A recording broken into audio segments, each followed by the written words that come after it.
Salut, on va parler de Mélenchon. Est-ce que de Mélenchon, la nouvelle polémique des policiers? On va regarder la vidéo, ça dure 15 minutes. 15 minutes et 9. Voilà. Hop. Et on parle aussi ce soir de cette polémique autour de Jean-Luc Mélenchon. Il était l'invité de l'émission du 1945 sur M6 hier soir. Et lorsque le journaliste l'interroge sur les pancartes anti-police brandies lors de manifestations affiliées à la gauche, Jean-Luc Mélenchon répond en invoquant, je cite, le droit à l'humour. Alors vous allez voir l'extrait. Il rigole au début, il ne rigole pas à cause de la question, important de le préciser. On regarde la séquence tout de suite. Dans les cortèges qui vous soutiennent, souvent on entend qu'un flic mort, c'est un vote pour le RN en moins, ou que tout le monde déteste la police. Qu'est-ce que vous dites aux gens qui disent ça? Je ne dis pas que vous dites ça, je dis qu'est-ce que vous dites à ceux qui disent ça? C'est absurde, mais on a le droit de rigoler aussi, non? Pas sur la mort des gens. Non. Mais quand des gamins disent... C'est pas drôle. Non, mais bien sûr que c'est pas drôle. Guillaume Roubaud-Kouachi, vous êtes porte-parole du PCF. Dans le cadre du nouveau Front populaire, quand vous entendez Jean-Luc Mélenchon, dont on parle comme étant possiblement une option pour le poste de Matignon, est-ce que ça vous choque?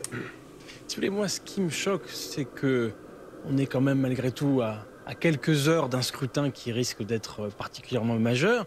Et moi, ce que je sais, c'est le programme que porte le Front populaire. Et en la matière, il ne dit rien qui minimise ou, comment dire, la situation qui est celle des policiers aujourd'hui. Donc, dire quand même, en tant que potentiel Premier ministrable, quand on a des pancartes comme un flic mort égale un vote pour le RN en moins, où tout le monde déteste la police, dire « oh ça va, on a le droit de rigoler un peu », il y a un gros décalage, non? Je ne crois pas que ce soit ce qu'ils disent exactement. En tout cas, moi, ce que je sais, c'est que c'est pas ce que je dis, et c'est pas ce que le Front populaire dit, et c'est pas ce que le Front populaire écrit. Donc vous êtes en désaccord avec sa réaction quand même? Mais écoutez, moi, j'ai pas envie de discuter en permanence de ça. Ce que je peux dire, c'est que sur la police, ce sont des questions qui sont importantes. Ça veut dire que dans notre pays, il y a des questions d'insécurité. Un. Deux, il y a une police qui est confrontée à un mal-être. Il y a des suicides de policiers dans un nombre qui devrait nous alerter. Et troisièmement, il y a des citoyens dans notre pays qui ont des relations qui ne sont pas normales avec la police parce qu'ils subissent des choses de la part d'une partie de la police qui sont inacceptables. Mais donc vous dites notamment que la police souffre, etc. Donc pourquoi est-ce qu'il en rigole, lui? Pourquoi est-ce qu'il invoque le droit de rigoler? Je crois qu'il dit que c'est absurde, si j'ai bien entendu ce qu'il dit. Mais moi, j'ai pas envie de passer... Vous voyez ce que je veux dire? Oui, moi, je ne dis pas ça. Vous voyez ce que je veux dire? Mais c'est quand même la thématique de cet après-midi, donc on va en parler un petit peu. Frédéric Loz, secrétaire général du syndicat des commissaires de la police nationale. Lorsque vous avez entendu Jean-Luc Mélenchon réagir de la sorte, comment vous avez réagi, vous? Je vais parler en toute franchise. Je suis choqué par votre réaction, très politicienne. On est sur un problème qui n'est pas politique, qui est un problème moral, qui est très important sur le niveau du débat politique et un problème qui s'appelle la morale. C'est inacceptable, c'est inadmissible. On est policiers, gendarmes et bien d'autres, une profession sacrificielle où on a connu des morts, des gens qui ont été tués en service. Je ne vais pas les énumérer, il y en a beaucoup, des policiers, des gendarmes. Se dire on peut rigoler, moi, Front populaire, j'imagine pas Léon Blum.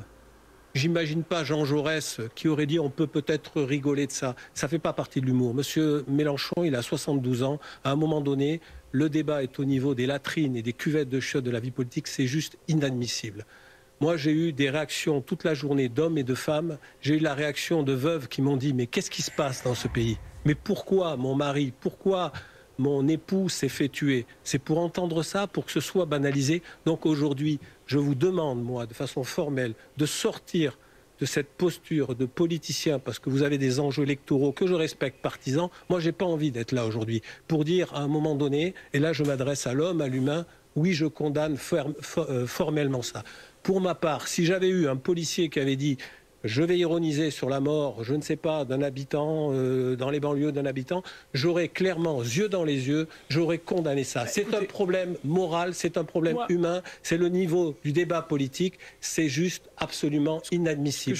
Monsieur, c'est inadmissible. Même votre action n'est pas admissible. Écoutez, ce que je peux vous dire, parce que vous m'interpellez directement, oui, ce que je peux vous dire, c'est que, comme je l'ai dit, mais je vais le dire plus clairement, dites-le plus clairement. Ma part, À aucun moment je considère que la mort d'un fonctionnaire est quelque chose de tolérable et d'admissible. Je rappelle par ailleurs que c'est un ministre communiste qui s'appelle Anicet Le Pors, lorsqu'il a fait le statut de la fonction publique en 1983, qui a fait une loi qui assure la protection de l'ensemble, qui garantit la protection de l'ensemble des agents de la fonction publique. Donc pour nous les communistes, c'est une question de longue date à laquelle nous sommes particulièrement sensibles. Donc de ce point de vue, il est très clair que nous, au Front Populaire et nous, au Parti communiste, nous sommes très clairs sur cette question.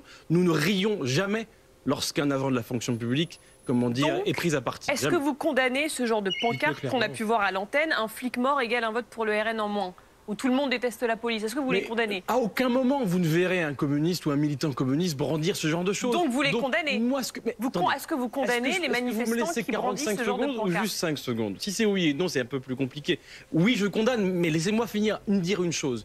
On a un devoir qui est celui de comprendre d'où vient ce malaise dans le pays vis-à-vis de la police. Est-ce qu'il y a un malaise partiel ou pas dans le pays vis-à-vis de la police? S'il y en a un, il faut à ce moment-là, évidemment, condamner toutes les violences qui sont faites en direction de la police. Et en même temps, il faut aller au cœur du problème. Bien sûr, mais est-ce qu'un malaise vis-à-vis de la police justifie ce genre de pancarte? Ça ne les justifie jamais. Un flic qui meurt égale un vote RN en moins. Ça ne justifie jamais parce que là, on parle de la mort d'agents de la fonction publique. C'est absolument injustifiable. Simplement, une fois qu'on a dit ça, on n'a fait qu'une partie du chemin. On a fait le chemin de la morale, c'est le chemin minimal. Mais après, il faut aller jusqu'au bout du problème social et politique. Ça veut dire... Et le programme du Front Populaire essaie de répondre à cela.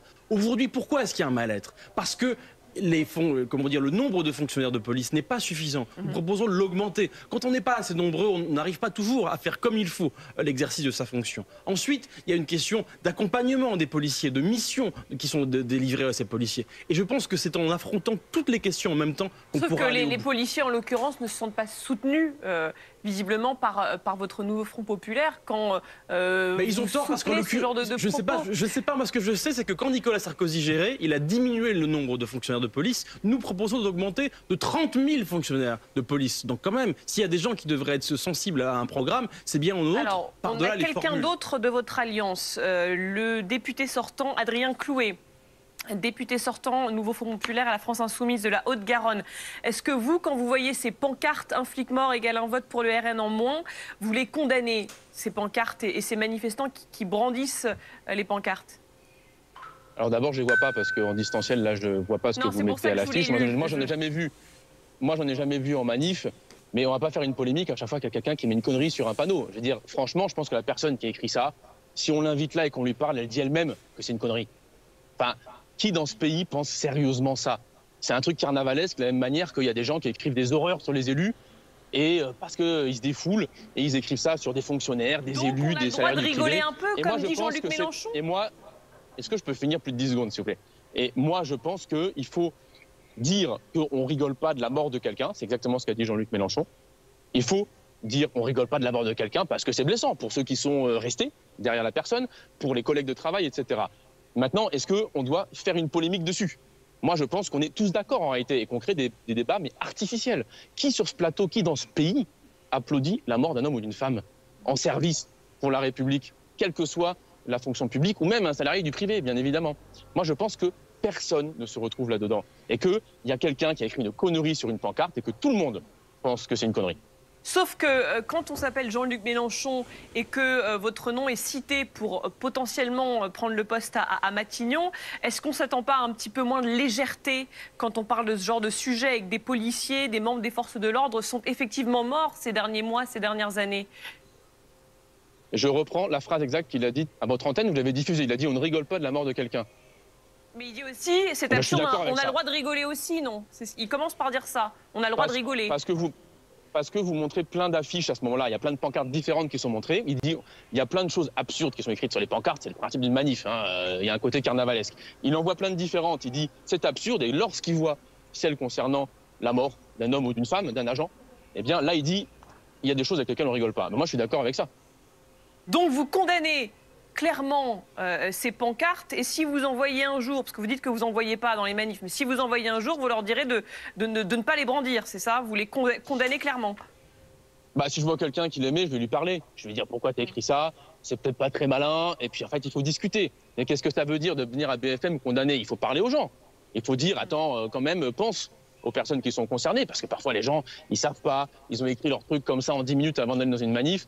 Il faut les interpeller, il faut leur dire c'est des choses sérieuses, c'est des gens qui peuvent être heurtés parce que tu écris sur cette pancarte. Et parlons-en sérieusement. Et moi, je suis convaincu que n'importe qui a un cœur, des émotions, eh bien, le comprend tout à fait. Et il faut pouvoir avoir cette discussion avec lui ou avec elle. Et je pense que ce type de pancarte est d'ailleurs, pour cette raison-là, résiduel et puis phénoménal. Et heureusement. Thierry Arnaud, le fait est que tout ça, ça s'ancre dans un contexte plus large, que les déclarations contre la police, Jean-Luc Mélenchon, il les multiplie. Oui, alors d'abord, il reste 6 heures de campagne, Julie. On est dans la dernière ligne droite et ce qu'on constate, c'est que Jean-Luc Mélenchon continue d'attirer les foudres jusqu'à la dernière minute, jusqu'à la fin de sa campagne. Et si on en croit les sondages, clairement au détriment de son camp dans son ensemble. Si vous regardez ce qui a été recueilli ces derniers jours, pas seulement en termes d'intention de vote, mais en termes d'études des personnalités, qu'est-ce que ça vous montre? Ça vous montre que tous les ligueurs de gauche, tous ceux qui ont été les figures de proue de cette campagne à gauche, même François Hollande, ont progressé de manière significative en popularité aux yeux des Français. Toutes ces personnalités, sauf une. Laquelle, évidemment, Jean-Luc Mélenchon, qui recule nettement, qui perd même une quinzaine de points de popularité auprès du peuple de gauche, si on en croit une étude Odoxa qui est sortie il y a 2 jours. Donc vous voyez bien que cette capacité qu'il a eue, volontaire ou pas, parce que ça interroge, on se pose des questions là-dessus, à attirer les foudres jusqu'à la dernière minute, oui, parce qu'il sait manifestement, quand même que clairement, derrière, ça va faire réagir. à porter préjudice à son camp, ça ne fait aucun doute. Et on voit bien, quand on écoute la déclaration qu'on vient d'entendre, que ça reste compliqué de dire clairement, simplement, sans ambiguïté, si je vois cette affiche, ce panneau, ce slogan dans une manifestation, je le condamne. Dire ça très simplement, sans réserve, en allant très directement sur le sujet, ça reste difficile. Ça reste difficile. compliqué. C'est pas difficile pour moi, je l'ai dit, et je pense que difficile. Je faisais allusion à ce qu'on vient d'entendre là de la part de votre collègue de la France Insoumise. Adrien Clouet. Vous avez condamné, on l'a entendu. Est-ce que vous avez été convaincu par les explications qu'on vient d'entendre? Je n'ai pas été convaincu par les explications et je pense qu'on a un problème de courage, d'honneur, de respect, de lisibilité. La vie politique, c'est des débats, c'est des échanges, parfois avec des excès. Quand on évoque la mort, si demain, dans une manifestation, on a eu la même pancarte en mettant il faut tuer un tel, il faut tuer les homosexuels, il faut tuer les immigrés, il faut tuer les Parisiens, les Marseillais, j'aurais été le premier à vous dire c'est inadmissible. Ce n'est pas le commissaire de police qui vous parle, c'est le citoyen. Moi, j'ai exercé également au Liban où j'ai perdu des collègues qui sont morts, fièrement morts pour la France et la République. À un moment donné, on ne tortille pas, on dit clairement c'est inadmissible. Monsieur Mélenchon a dit quelque chose de monstrueux. Et ça ne rentre pas dans un débat politicien. On le condamne. Voilà. Ne vous mettez pas au niveau d'un débat politicien. Monsieur, vous êtes sur un plateau, il y a des gens qui vous écoutent. Vous êtes peut-être un père de famille, un éducateur, vous êtes en tout cas un influenceur. Vous vous présentez aux élections. Vous représentez le Front populaire avec un nom magnifique. Je l'ai dit, Léon Blum. J'imagine pas un seul instant Léon Blum aller se vautrer dans des débats pareils et aller dire c'est banal, c'est normal. On ne banalise pas des rigolades avec des gens qui sont morts et qui sont morts en service pour vous défendre et qui demain vous défendront. On dit clairement, je condamne, c'est tout. Moi, je ne suis pas un politicien, mais ce n'est pas un problème politique, c'est un problème moral, c'est un problème éthique. Et est-ce que ça ne fait pas monter aussi le Rassemblement national? On va écouter la réaction de Marine Le Pen. Qu'un responsable de ce niveau, qui envisage d'être Premier ministre de la France, puisse ainsi presque inciter ou couvrir les agressions qui sont commises à l'égard de nos forces de l'ordre, m'apparaît quelque chose de terriblement inquiétant. Est-ce qu'il n'a pas une responsabilité dans la montée de l'extrême droite, Jean-Luc Mélenchon, quand il tient ce genre de propos? Et si on refait le point, en juin 2022, c'était le tweet où il affirmait que la police tue. En janvier 2022, tout le monde déteste la police. Il y a beaucoup de monde qui déteste la police. Il est temps de s'en rendre compte. Il les a multipliées, ces déclarations, Jean-Luc Mélenchon. Est-ce qu'il n'est pas lui aussi un peu responsable de la montée de l'extrême droite en France? Je pense que la montée de l'extrême droite, elle ne tient pas qu'à telle ou telle déclaration. Ce que je sais, c'est pour rester sur les questions précises, c'est que dans notre pays aujourd'hui, il y a plusieurs personnes qui sont confrontées à des situations invraisemblables. On peut penser au personnel enseignant, on sait que la violence monte aussi à l'égard du personnel hospitalier, on sait que c'est aussi le cas vis-à-vis des personnels de police. On est dans une situation qui est lourde et qui est grave. Face à cela, il faut avoir des principes clairs, c'est ceux affirmés par la loi depuis 1983 grâce à l'intervention d'Anicet Leport, ministre Koenig, c'est-à-dire protection des agents de la fonction publique. C'est une question très importante. Quand ils agissent pour la collectivité. On ne plaisante pas avec ça, c'est un principe fondamental. Et ensuite, on va au fond du problème. Ça veut dire pourquoi y a-t-il ces violences et comment est-ce qu'on fait pour faire en sorte qu'elles reculent. C'est ça les questions. Et de ce point de vue-là, je crois que le programme du Front populaire, il affronte sérieusement ces questions. C'est des questions de sens, c'est des questions de formation, c'est des questions de moyens. Vous avez 10 secondes pour finir. Avant le problème juridique sur la protection fonctionnelle, il y a un problème de mœurs et de morale. Et en amont, on est tous des éducateurs. On doit dire non à ce type de propos. On doit avoir le courage de s'élever au-delà des clivages partisans et de dire « je condamne, point barre ». Que ce soit d'ailleurs pour un policier ou pour un pompier ou autre. Merci à tous les trois. On va aller directement sur X. Faut que je fasse pause. Nous venons d'arriver. Hop. On va passer là. Hop. Mélenchon.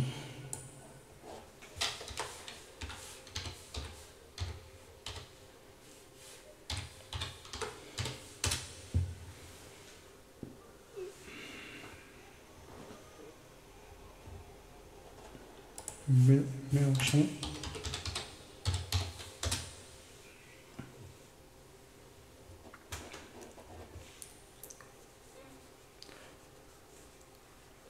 Police et réalité qui tweet.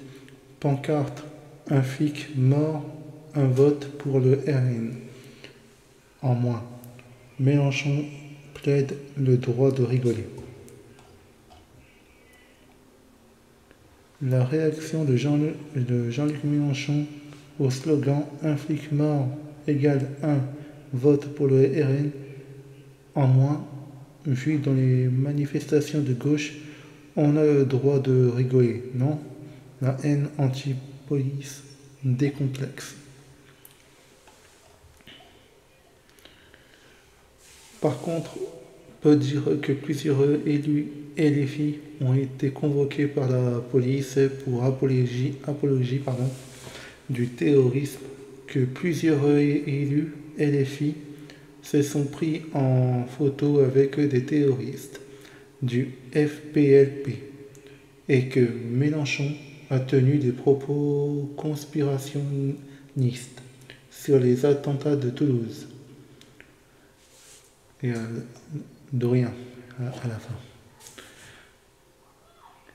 On peut avoir des désaccords avec la LFI et leur qualification du 7 octobre, mais qualifier ce mouvement d'antisémite relève de la diffamation.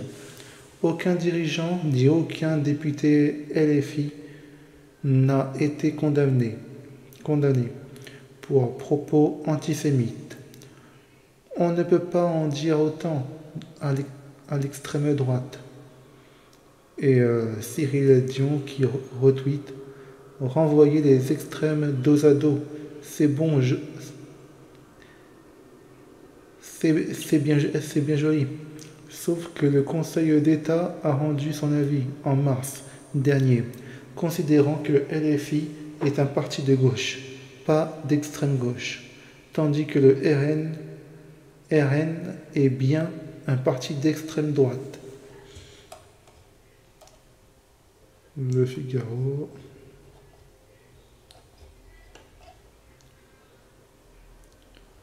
La LFI, son chef, ses députés et sa candidature, c'est ça? D'accord.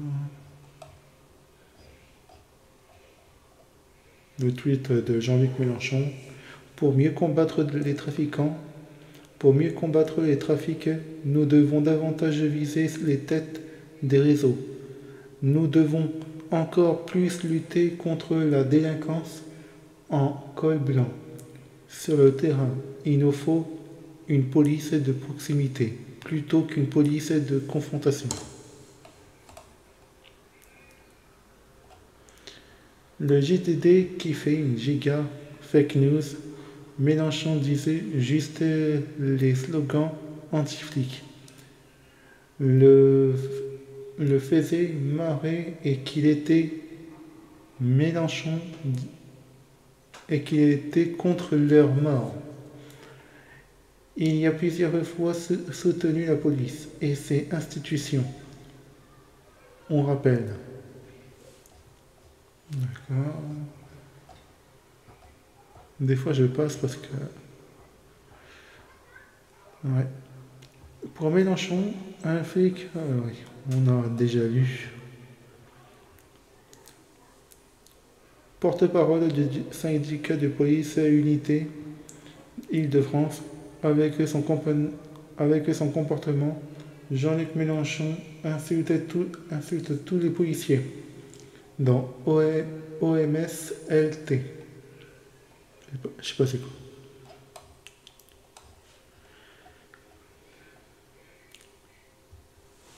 Face au RN qui ne propose jamais de solution et la NUP de Mélenchon qui veut désarmer la police, nous avons agi.